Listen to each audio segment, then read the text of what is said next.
गणपतीची पूजा करत होते तर अचानकपणे पतिदेव आले. नंतर म्हणाले, काय ग आज काय बनवणार आहे? काल तर तू स्पेशल मोदक बनवले होते, तर आज काय बनवणार आहे? तर म्हटलं काय बनवू? तर म्हटले चल आज शिरा बनव. किचनमध्ये गेल्यानंतर सगळं साहित्य घेतलं.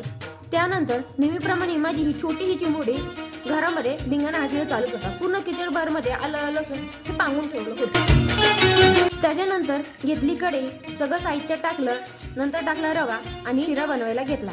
त्यामध्ये ह्या दोघांची मस्ती चालूच होती. माझ्या छोट्या चिमुरडीने अख्खे कांदे घरभर करून टाकले होते, पर पप्पा का बघून लुक देत होते. पप्पाने आवाज दिला तर बघून हसत होती. दोघांची धिंगा मस्ती ही चालूच होती.